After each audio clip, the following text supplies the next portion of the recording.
السلام عليكم ورحمة الله وبركاته. ازيكم يا حبايبي؟ عاملين ايه؟ يا رب تكونوا بخير ووحشوني كتير. والنهارده بقى هنعمل كده معاكم ايه؟ كوارع. عندنا كوارع طبعا زي ما انتم شايفينها كده، ده فرد الكوارع.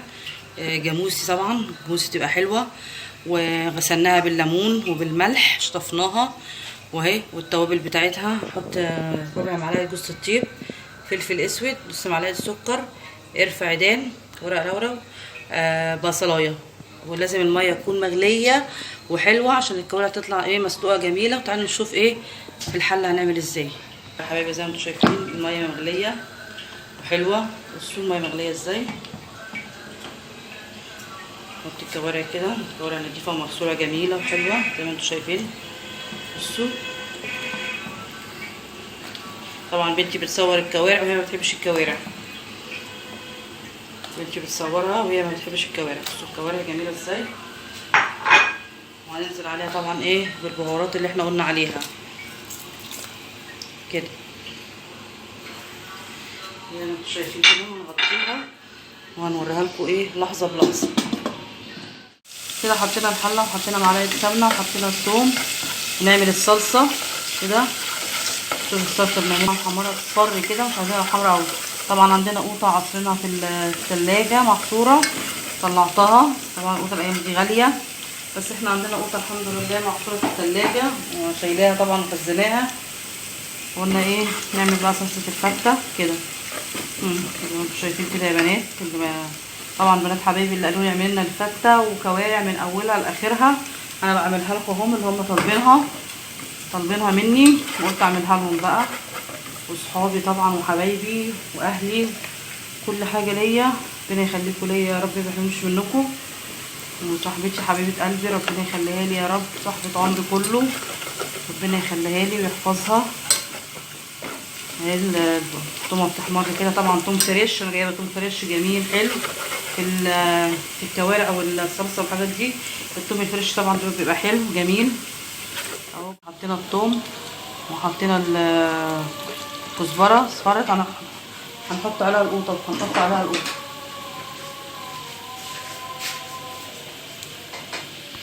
بالقوطه اهي. شوفوا طبعا طشه القوطه اهي في البص صلصه. هنسيبها تتسبك كده بقى، نرجع لكم تاني بعد ما تتسبك. تعالوا اوريكم السوا اهي. الكوارع بصوا شربتها جميله ازاي وبيضه، شربتها حلوه. طبعا انا حبايبي اول مره لما حطيت الكوارع دلقت ميتها اول مره، وحطيت ميه نضيفه تاني ورحت ايه حطها تاني اهي. بصوا شربتها بقى بيضه ازاي. لما تدلقي اول مره الشوربه بتاعتها وتسلقيها يعني دوبك نص ساعه بس كده، وتدلقي بقى الميه الشوربه وتحطيها تاني بقى في شوربه جديده، تديكي بقى شوربه بيضه وجميله كده.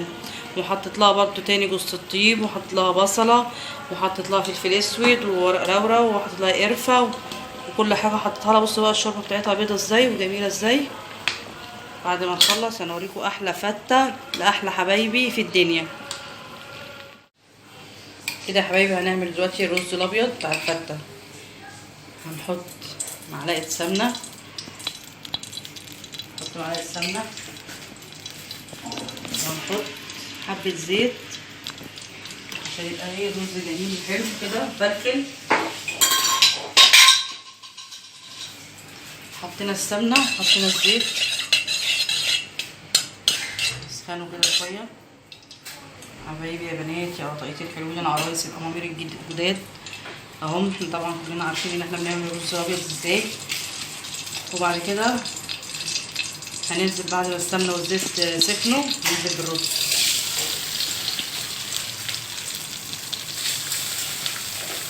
ننزل بالرز كده.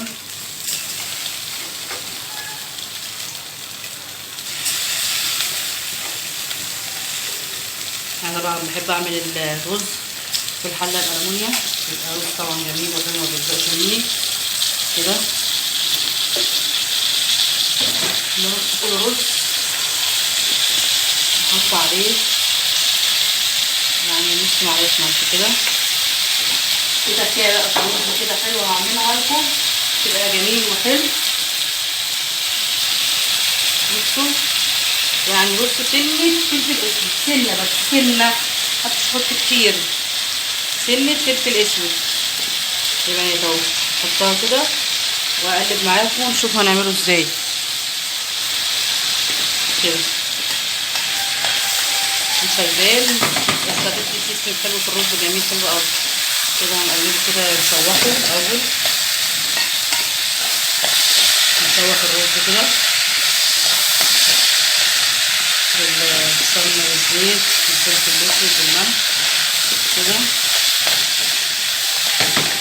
كده شوحناه. هنحط بقى ايه، هنحط الميه كده كده يا حبايبي. الرز اهو الميه كده عشان ايه ميعجنش معانا كده. الرز حلو اهو حبايبي. بصوا نحط كده، نحط المعلقه كده. اذا عمل كده يبقى مش عايز ميه تاني ولا اي حاجه، وهنغطيه ونشوف بقى ايه كده. دي التومه بتاعت الطشه بتاعت الكوارع، نعملها اهو. حطينا معلقه سمنه، حطينا التومه ونقلبها كده ونطشها ونطش بيها الكوارع دي اهو زي ما انتم شايفين كده يا بنات. الكوارع حاطين نطشها كده ايه. الكوارع دي بقى ريحتها جميله، مش على ريحتها حلوه قوي. نحمص بقى العيش، تعالوا نشوف هنحمص العيش ازاي. حطينا معلقه سمنه والعيش احنا محمصينه في الفرن. العيش هنديله تقليبه كده شويه يبقى طعمه حلو. الصلصه دي نحمصه كده يدي طعمه حلو. وهنطش حبه توم بحبه خل، حبة توم بحبة خل كده عليها. نحطها على الطشة توم بخل كده تبقى طعمها كده حلوة. هنخلي بقى مع الثوم ريحته مقربش عليه كده اهو. زي ما بصوا الريحة طالعة بقى، تعالوا كلوا معانا، الريحة جميلة. العيش اهو اتحمص كده بالثوم بالخل كده اهو. هنحطه بقى بعد ما حطينا العيش وحمصناه، هنحط حبه شوربه عليه، حبه صغيرين قوي، ما يبقاش شوربه كتير بس يبقى طعمه حلو كده. شوربته تبقى قليله تبقى جميله حلوه. ما يحبش العيش يبقى محمص جامد قوي يعني كده. نحطه كده زي ما احنا شايفينه كده بعد الثوم والخل كده. هنحط عليه معلقه صلصه الاول، معلقه صلصه كده معلقه صلصه حلوه عشان يشرب العيش من الصلصه برضو زي ما انتم شايفين كده. وبعد كده هنحط الرز بقى. بصوا الرز بعد ما استوى، بصوا بقى شكله حلو ازاي ومفلفل وسخن ازاي. ايه بيقولوا لي ده رز بلبن، عامل زي الرز بلبن جميل يا ماما. هنحطه عليه كده